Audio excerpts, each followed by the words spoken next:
यहाँ पर हमारे साथ, मंच पर हमारे साथ समाजवादी पार्टी के जिला अध्यक्ष हवलदार यादव जी, पार्टी के बहुत ही वरिष्ठ नेता आदरणीय बलराम जी, आदरणीय दुर्गा प्रसाद जी, पूर्व में रहे मंत्री चंद्रदेव जी, बहुत ही ईमानदार और समाजवादी पार्टी के समर्पित नेता आदरणीय आलमबदी जी, कल्पनाथ पासवान जी, विधायक संग्राम जी, विधायक नफीस अहमद, पूर्व सांसद रमाकांत जी, पूर्व सांसद नंद किशोर जी, पूर्व सांसद दरोगा प्रसाद जी, श्याम बहादुर, आदिल शेख, बेचई सरोज जी, हमारे नामारासी अखिलेश, जयराम पटेल जी, आईपी सिंह साहब, डॉक्टर अभिषेक राय, डॉक्टर रामदुलार राजभर जी, कृपलाल सोनकर जी, विजय यादव जिला पंचायत अध्यक्ष, मीरा यादव जी, पूर्व जिला पंचायत अध्यक्ष, आदरणीय विद्या चौधरी जी और बड़ी संख्या में समाजवादी साथी जो मंच पर उपस्थित हैं।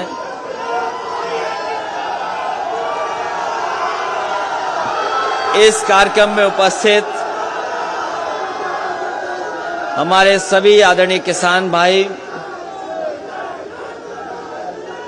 उपस्थित नौजवान साथी, छात्र छात्राएं, पत्रकार साथियों, मैं सबसे पहले आजमगढ़ के सभी मेधावी छात्रों को बहुत बहुत बधाई और शुभकामनाएं देना चाहता हूं। ये जो बच्चे बैठे हैं, ये सभी मेधावी छात्र हैं जिन्होंने अपने परिश्रम से, अपनी मेहनत से और कठिन परीक्षा को पास कर करके सबसे अच्छे नंबर प्राप्त इन बच्चों ने किए हैं। जिस समय परिणाम आया, रिजल्ट इन लोगों का आया, मुझे लगा कि सरकार के लोग इन बच्चों का सम्मान करने का काम करेंगे। और मुझे इसलिए भी लगा क्योंकि भारतीय जनता पार्टी का मैंने घोषणा पत्र पढ़ा था। भारतीय जनता पार्टी के संकल्प पत्र में इस बात को लिखा गया है कि जो बच्चे आगे पढ़ने जाएंगे उन बच्चों को लैपटॉप दिया जाएगा, टैबलेट दी जाएगी और साथ ही साथ में डेटा भी फ्री दे दिया जाएगा और कुछ संस्थानों को वाईफाई से जोड़ दिया जाएगा। और आज लगभग 4.5 साल पूरे हो गए हैं। 4.5 साल पूरे हो गए हैं और इनका कार्यकाल खत्म होने जा रहा है। 24 करोड़ की जनता जो उत्तर प्रदेश की है वो ढूंढ रही है कि भारतीय जनता पार्टी ने संकल्प पत्र में जो लिखा था कि हम लैपटॉप देंगे बच्चों को, वो अभी ढूंढने से नहीं मिल रहा है कि आखिरकार भारतीय जनता पार्टी के लोग कब देंगे। आज जब अखबार उठा करके देखा है, आज जो अखबार उठा करके देखा है तो सुना है कि वो टैबलेट देने जा रहे हैं। आज जब अखबार देखा तो उसमें टैबलेट आ रही है कोई। हम उनसे जानना चाहते हैं, हम उनसे जानना चाहते हैं कि 4.5 साल बताओ इन बच्चों को कौन सी टैबलेट देते रहे आप? कौन सी टैबलेट दी? और ये जितने भी बच्चे हमें दिखाई दे रहे हैं, ये आज के पीढ़ी के बच्चे हैं, ये पुराने पीढ़ी वाले नहीं हैं। ये जो मंच में हमारे बहुत सारे साथी बैठे हैं पुराने पीढ़ी के हैं। इन्होंने चौक से और पट्टी पे पढ़ाई की होगी, काला ब्लैक बोर्ड और चौक से पढ़ाई की होगी। मुझे नहीं पता कि पट्टी से पढ़े कि नहीं पढ़े। ये पुराने लोग सब पट्टी से पढ़े लोग हैं, आप भी पट्टी से पढ़े होंगे, लेकिन ये जमाना बदला है, ये जमाना बदला है, नई पीढ़ी आई है और नई पीढ़ी जहां पुराने तरीके से पढ़ रही है वहीं जो नई तरीके से पढ़ाई हो सकती है और जिस तरीके से एक सीमा थी कि इसके आगे हम जानकारी हासिल नहीं कर सकते हैं, लेकिन ये जो नई पीढ़ी हमें दिखाई दे रही है वो पीढ़ी ऐसी है जो केवल भारत की जानकारी नहीं रखती है बल्कि दुनिया की भी अगर वो जानकारी हासिल करना चाहेगी तो उसके पास आज माध्यम है जिसकी वजह से वो दुनिया की जानकारी की हासिल कर लेते हैं। इसलिए नई पीढ़ी के लिए नई चीज, ये जो नई पीढ़ी है, तुम पुरानी पीढ़ी वाले हो, शांत रहो।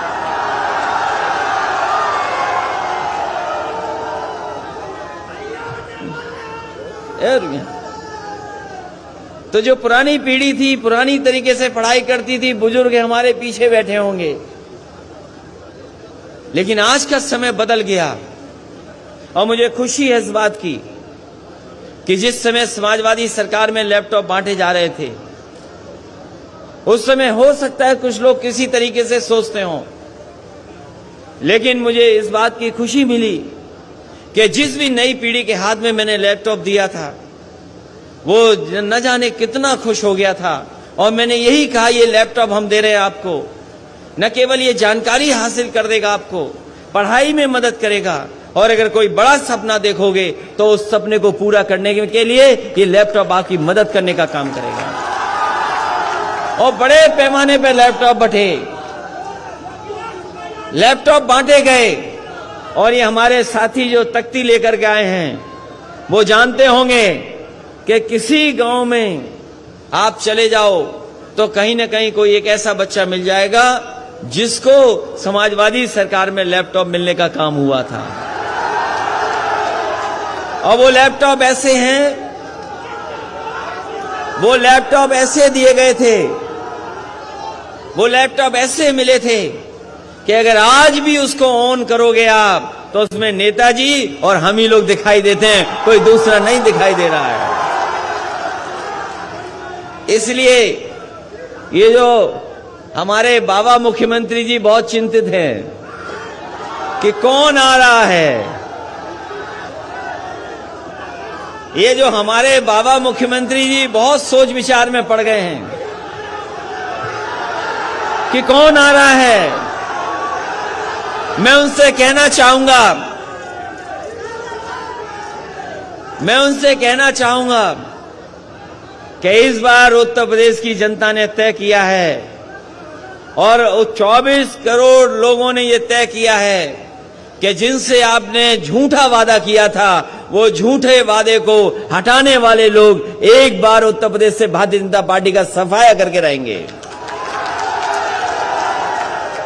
और आपको अपने आप दिखाई दे जाएगा कौन आ रहा है अगर समाजवादी सरकार का लैपटॉप खोल लोगे आप तो। हमें नहीं बताना है, हमें नहीं बताना कौन आ रहा है, लेकिन समाजवादी लैपटॉप खोलेंगे हमारे बाबा मुख्यमंत्री जी तो उन्हें दिखाई दे जाएगा कि कौन आ रहा है। और वो लैपटॉप इसलिए नहीं खोलेंगे, वो लैपटॉप नहीं चलाएंगे, वो लैपटॉप नहीं चलाएंगे क्योंकि उन्हें लैपटॉप चलाना नहीं आता है। और अगर लैपटॉप चलाना आता होता तो लैपटॉप बट रहे होते। इसीलिए नौजवान साथियों, ये नए तरह की चीजें बदली, ऐसे नए रास्ते पे हम लोगों को चलना होगा। और उत्तर प्रदेश को भी अगर कोई विकास से लेकर के नई तरीके से विकास के रास्ते पे ले जा सकता है तो समाजवादी लोग हैं। और उसका उदाहरण है, उसका उदाहरण एक नहीं है, न जाने कितने उदाहरण हैं। आज तो हम कुछ बच्चों को दे पा रहे हैं लैपटॉप, और वो इसलिए लैपटॉप दे रहे हैं क्योंकि भारतीय जनता पार्टी की सरकार को हम याद दिलाना चाहते हैं कि उन्होंने आप छात्र नौजवानों को वादा किया था कि हम लोग लैपटॉप देंगे। लेकिन अभी लैपटॉप नहीं दे पाए। उनको याद दिलाने के लिए और अपने बच्चों को भविष्य में हम भरोसा दिलाने के लिए कि जब समाजवादी सरकार आएगी तो मेधावी छात्रों को फिर इसी तरीके से उत्तर प्रदेश के बच्चों को लैपटॉप बांटने का काम समाजवादी लोग करेंगे। ये जो एम्बुलेंस चल रही है 108, 108 एम्बुलेंस चल रही है। आज से कुछ वर्षों पहले कल्पना नहीं कर सकते थे। पहले किसी ने नहीं चलाई, किसी ने इस तरह की एम्बुलेंस नहीं चलाई कि फोन किया तो एम्बुलेंस आ गई, आपकी मदद करने पहुंच गई। ये जब से ये टेक्नोलॉजी आई है, चीजें बदली हैं, तब से ये संभव हो पाया है कि अगर आप फोन करते हैं, आप जानकारी देते हैं, तो आपके गांव में जाकर के एम्बुलेंस आपकी मदद करने का और इलाज के लिए अस्पताल ले जाने का काम करती है। अगर टेक्नोलॉजी नहीं होती और समाजवादी सरकार नहीं होती तो शायद ये 102 और 108 एम्बुलेंस इतनी अच्छी नहीं चल पाती। जहां इस व्यवस्था को अच्छा करना था, उस व्यवस्था को अच्छा नहीं किया।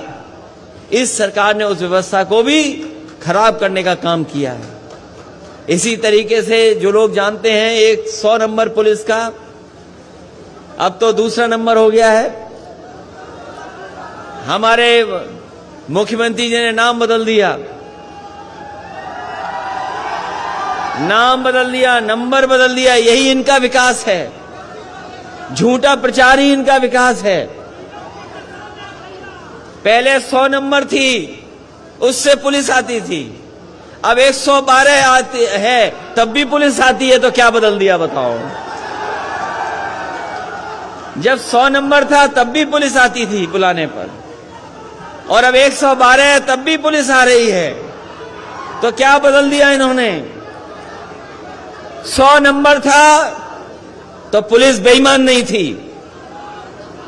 लेकिन 112 करते ही पुलिस को पता नहीं क्या हो गया। ये नाम बदलने वाली, रंग बदलने वाली सरकार, नाम बदलने वाली, रंग बदलने वाली और शिलान्यास का शिलान्यास करने वाली, उद्घाटन का उद्घाटन वाले करने वाली सरकार है। और मैं आजमगढ़ के लोगों से कहूंगा कि लखनऊ मत जाना। जरूरी नहीं जिस नाम से आप जाएं, लखनऊ से उसी नाम से वापस आ जाएं। वहां जो बैठे हैं उनका विकास ही नाम बदलना है।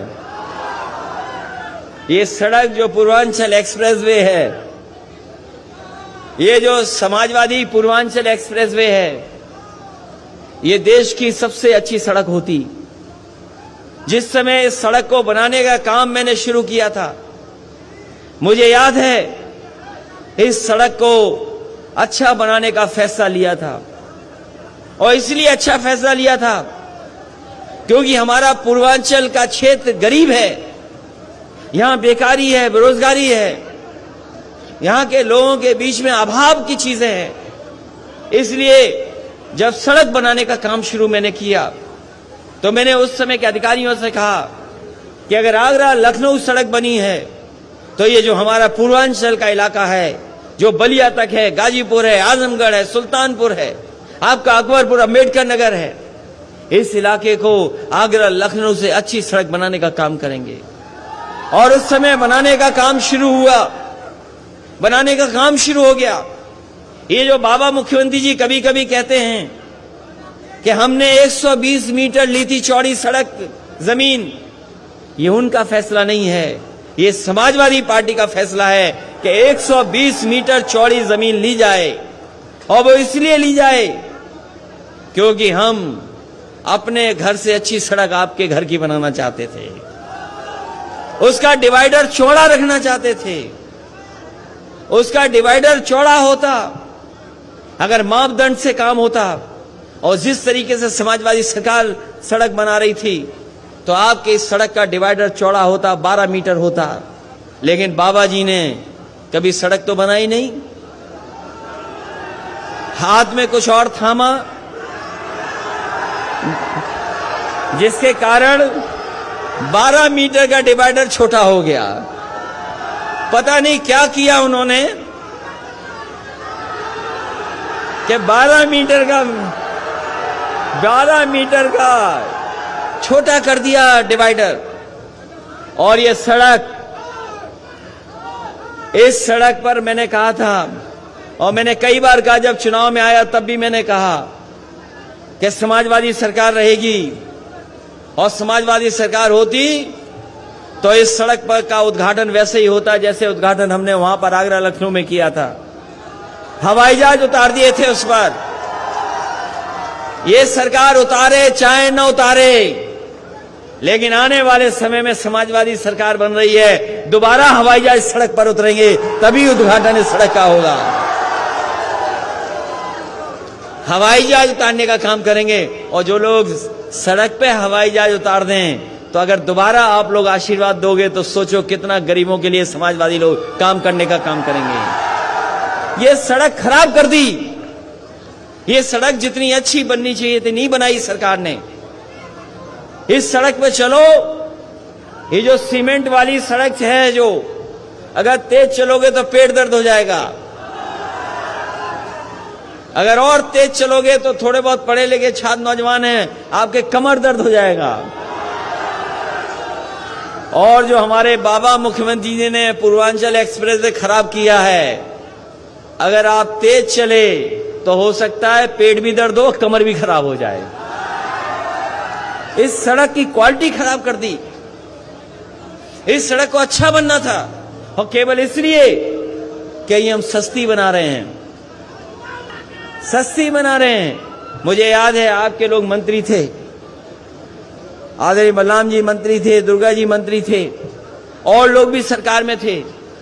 इसका शिलान्यास हुआ था वहां पर विधानसभा के सामने, और जब शिलान्यास किया था तब देश की सबसे बेहतरीन कंपनियां काम करने जा रही थीं, जो देश की सबसे अच्छी कंपनियां हैं, जो देश के सबसे बड़े काम किए हैं। जिस कंपनी ने सरदार पटेल जी की प्रतिमा लगाई है, वो कंपनी काम करती यहां पर। लेकिन बाबा जी को पता नहीं क्या समझ में आया, अपने ठेकेदारों में उस कंपनी को भगा दिया, अपने लोग बुला लिए। ये उनके अपने लोग हैं, इसीलिए सड़क अच्छी नहीं बनी है। बताओ, इससे अच्छी सड़क कहीं हो तो बता दो आप, अगर कहीं देखी हो सड़क इससे अच्छी। और ये सड़क इसलिए बनी, इसके किनारे हमारे किसानों के लिए मंडी बनती, मंडी में ऐसी व्यवस्था करते कि आपके खेत में जो पैदा होता है उसकी सही कीमत मिलने का काम होता वहां पर। और हमें कारोबार के लिए अगर जमीन देनी पड़ती तो हम अपने आजमगढ़ और पूर्वांचल के लोगों कह करके जा रहे हैं। जब समाजवादी सरकार थी, उत्तर प्रदेश में जगह जगह अमूल, मदर डेयरी या सरकार के प्लांट दूध वाले लगे थे, डेयरी के चीजों को बढ़ाने का काम किया था। समाजवादी सरकार बनी तो चाहे आजमगढ़ हो, पूर्वांचल हो, जहां मंडी है और दूध को अच्छी डेयरी बनाने का इंतजाम भी समाजवादी लोग करेंगे, जिससे हमारे किसानों के भला हो, किसानों का लाभ हो। अगर खेती में सही कीमत मिल जाए, अगर जो हमारे दूध पैदा करने वाले किसान अगर कुछ उनको जानवर रख करके अपने घर परिवार की आर्थिक स्थिति ठीक कर सकें, और कोई ऐसी डेयरी खुल जाए जो उसी दिन पैसा दे दे उन्हें, तो उस तरह का इंतजाम आने वाले समय में समाजवादी लोग करके दिखाएंगे, जिससे हमारे गरीब किसानों को भला हो जाए, उनको लाभ पहुंच जाए। जहां तक सवाल महंगाई का है, जो लोग मोटरसाइकिल चलाते होंगे वो जानते होंगे मोटरसाइकिल में कितने का पड़ रहा है पेट्रोल, डीजल कहां पहुंच रहा है। पेट्रोल 100 से पार हो गया कि नहीं हो गया? 100 से पार हो गया पेट्रोल। ये सरकार इशारा कर रही है आपको, ये सरकार इशारा कर रही है, ये सरकार इशारा कर रही है मोटरसाइकिल की जगह साइकिल चलाओ, न डीजल न पेट्रोल। और बताओ कितनी की कीमत हो गई सिलेंडर वाला जो महंगाई बांटा था। जनता को लालच दिया। जिस तरीके से अंग्रेजों ने कभी चाय पिला करके चस्का लगा दिया चाय का, कहते हैं पुरानी कहानियां बताती हैं कि अंग्रेज कोई चाय नहीं पीता था, लेकिन अंग्रेजों ने फ्री बांट बांट करके चाय पिला दी। आज कोई ऐसा नहीं जो चाय ना पीता हो, सबको आदत पड़ गई। इसी तरह भारतीय जनता पार्टी ने पहले फ्री सिलेंडर दे दिए और उसके बाद सिलेंडर की कीमत क्या कर दी? कितने रुपए का हो गया? और ये बीजेपी वाले कह रहे थे कि हम गरीब जो हवाई चप्पल वाले लोग हैं उन्हें हवाई जहाज में बैठाएंगे, हवाई जहाज में बैठाएंगे। और अब तो वो हवाई जहाज भी चले गए और एयरपोर्ट भी बिक गए और हवाई चप्पल वालों की मोटरसाइकिल भी नहीं चलेगी, ऐसा इंतजाम कर दिया भारतीय जनता पार्टी के लोगों ने। इसलिए आज नौकरी नहीं है, रोजगार नहीं है। और जो किसान हमारे हक मांगने निकले थे, जो किसान अपने अधिकारों के लिए लड़ने निकले थे, बताओ भारतीय जनता पार्टी ने उन पर गाड़ी चढ़ा दी कि नहीं चढ़ा दी? यही भारतीय जनता पार्टी के लोगों ने टायरों से किसानों को कुचल दिया और वहां के गृह राज्य मंत्री कानून को कुचल रहे थे। और ये अगर दोबारा आ गए तो बाबा साहब भीमराव अम्बेडकर जी ने जो बनाया और आजादी के बाद न जाने कितनी कुर्बानियों के बाद जो हमारा देश आजाद हुआ है, हो सकता है भारतीय जनता पार्टी के लोग हमारे संविधान को भी कुचल दें। इसलिए 2022 में इस भारतीय जनता पार्टी का सफाया करना है आपको। अभी धान खड़ा है खेतों में, धान खड़ा है हमारे किसानों का खेतों में, कोई इंतजाम नहीं किया खरीदने का, कोई खरीदने का कांटा नहीं लगवाया, ना भी इंतजाम किया है। ये हमारे नौजवान हैं, हमारी बहनें हैं जो पढ़ लिख करके कुछ करना चाहती हैं, लेकिन जो जिस तरीके का देश को बेचने का काम किया है, अब न नौकरी है न रोजगार है। इस सरकार की जो गलत नीतियां हैं उससे हमारे नौजवानों के सपने पूरे नहीं हो सकते। ये दुनिया में कहीं इतनी बेरोजगारी नहीं है, दुनिया में इतनी कहीं गरीबी नहीं है। जो देश हमारे बराबर आजाद हुए न जाने कहां से कहां पहुंच गए हैं और हम देखो कहां के कहां रह गए। इसलिए सोचना होगा कि कौन लोग सरकार बनाएं, कौन लोग सत्ता में आए। आजादी के बाद जिस तरीके से देश की खुशहाली और तरक्की के रास्ते पे जाना चाहिए था, नहीं गया। और भारतीय जनता पार्टी के लोग अब तो जो चीजें उनको भी बेच रहे हैं। जब सब चीजें बिक जाएंगी तो बताओ हमारे आपके लिए क्या बचेगा? जो लोग इतिहास के स्टूडेंट होंगे, जिन्होंने आजादी की लड़ाई पढ़ी होगी, वो पढ़े दोबारा। याद कीजिए, एक कंपनी आई थी भारत में, ईस्ट इंडिया कंपनी आई थी कारोबार करने के लिए। काली मिर्च का कारोबार, कपड़ों का कारोबार, कुछ और चीजों का कारोबार कर रही थी। पता नहीं कौन सा कानून अंग्रेजों ने पास किया और वही ईस्ट इंडिया कंपनी सरकार बन गई। और सरकार बनने के बाद सोचो कितने साल लगे हमें अंग्रेजों से आजादी पाने में। न जाने कितने लोगों ने जान निछावर कर दी, न जाने कितने लोग शहीद हो गए, तब जाकर के ईस्ट इंडिया कंपनी और ब्रिटिश हुकूमत से हमें आजादी मिली। सोचो, अगर एक कानून से कंपनी सरकार बन सकती है, तो भारतीय जनता पार्टी में जो कानून पास हो रहे हैं, धीमे धीमे सब कुछ कंपनियों को दिया जा रहा है। और हो सकता है कि एक दिन ऐसा है कि सरकार भी कंपनी चलाए, सरकार हमारे आपके हाथ में नहीं बचेगी। जब एक कानून, केवल एक कानून जो ब्रिटेन में पास हुआ, उससे कंपनी सरकार बन गई, और जो अब कानून पास हो रहे हैं, हो सकता है सरकार कंपनी बन जाए। और जब कंपनी बन जाएगी तो सोचो लोकतंत्र में हमारे आपके अधिकार का क्या होगा। इसलिए आपको ये सोच समझ करके फैसला लेना है। हालांकि आजमगढ़ ये समाजवादी लोगों का गढ़ है। ये जो इस बार ऐसा कुछ होगा जो बीजेपी नहीं पता कर पाएगी।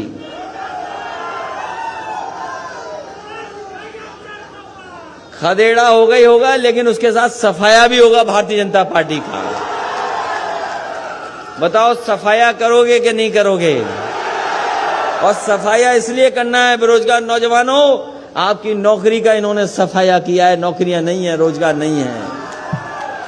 किसान भाइयों बताओ सफाया करोगे कि नहीं करोगे भारतीय जनता पार्टी का?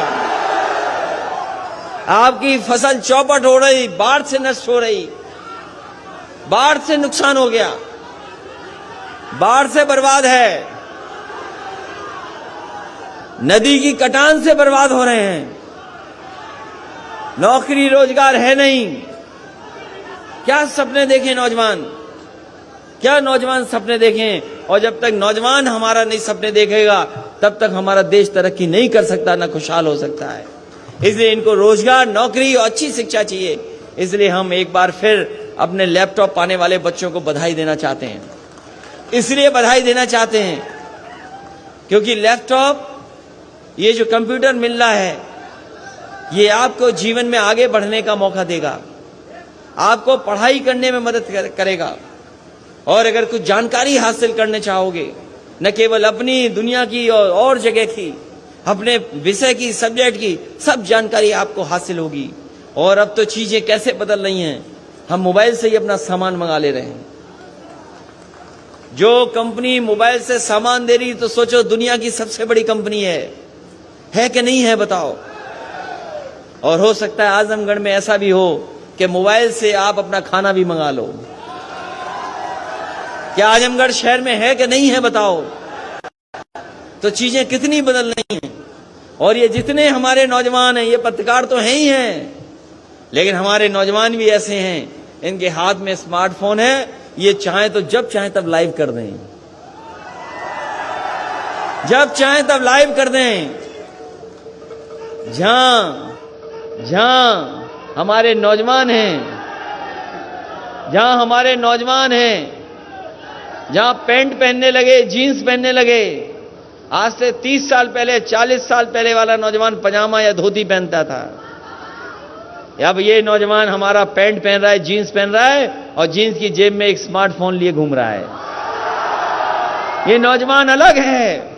इसलिए कैसी नौकरी चाहिए हो, कैसी पढ़ाई हो, कौन सी कंपनियां हैं, मुझे खुशी है इस बात की कि सरकार बनने के बाद शिव नाडर जो देश के बड़े उद्योगपति हैं, जो कंप्यूटर के क्षेत्र में बड़ा काम करते हैं, बड़ा कारोबार है उनका, सबसे पहले उत्तर प्रदेश में लखनऊ में सबसे बड़ा उनका इंस्टीट्यूशन खोलने का काम समाजवादी लोगों ने किया था। वहां खुल गया और तमाम नए नए काम हुए। हमारी पार्टी के घोषणा पत्र में नहीं था मेट्रो, लेकिन मेट्रो खोली, चली वहां पर। मेट्रो केवल शहर की जरूर है, लेकिन उसमें नौकरी पाने वाले लोग गांव के भी हैं, यहीं आसपास के लोग हैं। मुझे याद है जिस समय लखनऊ की मेट्रो चल रही थी, उस समय मेट्रो चलाने वाली जो लड़कियां दोनों थीं, वो आपके गोरखपुर और देवरिया की थी, जिन्होंने पहली बार मेट्रो लखनऊ में चलाने का काम किया था। इसलिए ये नौजवान सपने देखना चाहती हैं, छात्र छात्राएं सपने देख करके आगे बढ़ना चाहती हैं। अगर मेहनत करेंगे, अगर अच्छी शिक्षा मिलेगी और अगर कंप्यूटर और लैपटॉप का साथ मिल जाएगा, तो हो सकता है अपने आप ये मेहनत कर करके उन सपनों को पूरा कर सकें। इसलिए समाजवादी लोग लैपटॉप दे करके इनको सपने पूरे हों, उस दिशा में ले जाने का काम करें। इसलिए सभी मेधावी छात्रों को बहुत बहुत बधाई देता हूं, शुभकामनाएं देता हूं, इस भरोसे के साथ, इस उम्मीद के साथ कि आने वाले समय में जब चुनाव होगा, आने वाले समय में जब प्रदेश के भविष्य के फैसले के लिए वोट पड़ेंगे, तो आप लोग उन्हीं को मदद करेंगे जिन्होंने उत्तर प्रदेश को नई दिशा में ले जाने का काम किया है, नए नए काम जिन्होंने करने का काम किया है। इसलिए मैं बधाई देता हूं इन छात्र छात्राओं को। और इन्होंने देखा होगा कि कोविड के समय पर, कोरोना की बीमारी के समय पर, न जाने कितना जिनके पास लैपटॉप था काम आया, और जिन गरीब बच्चों के पास लैपटॉप नहीं था, वो अपने मोबाइल से ही पढ़ रहे थे, मोबाइल से ही पढ़ाई कर रहे थे।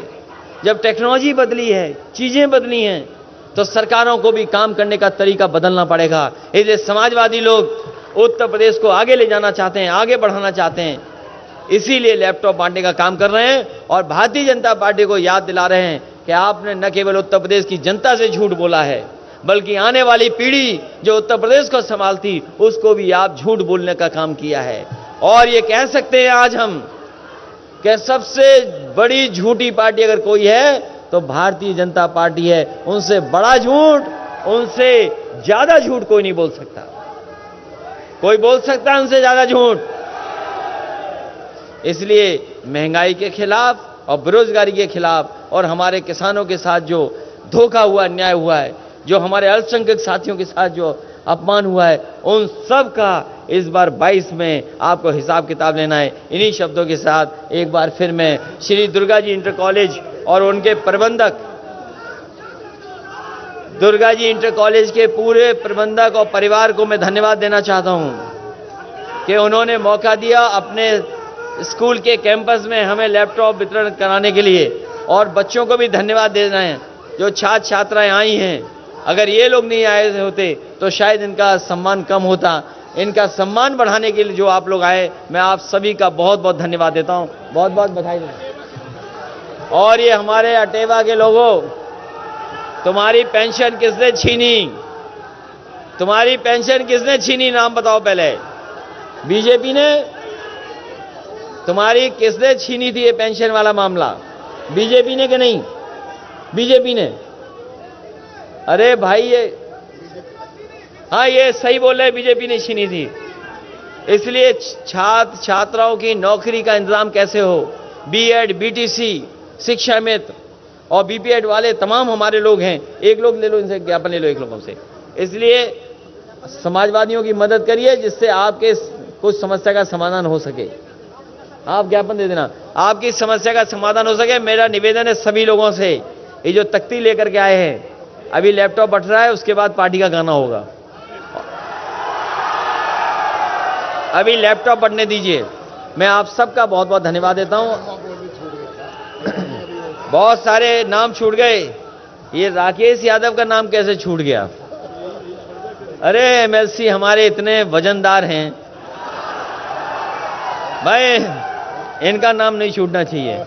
कमला प्रसाद यादव जी, अभय नारायण जी, और जिनका नाम छूट गया वो समाजवादी पार्टी के नामों में अपने आप को शामिल कर लें। सभी समाजवादी पार्टी के नेता जो मंच पर हैं और जो बहुत सारे अच्छे कार्यकर्ता नेता हमारे मंच पर नहीं आ पाए, जिन्हें हम देख रहे हैं, प्रधान हैं, जिम्मेदार साथी हैं, दूसरी जगह से भी आए हैं, उन सबको मैं बहुत बहुत धन्यवाद देता हूं। और ये अटेवा वालों को कहूंगा कि संघर्ष करते रहिए। धन्यवाद दीजिए।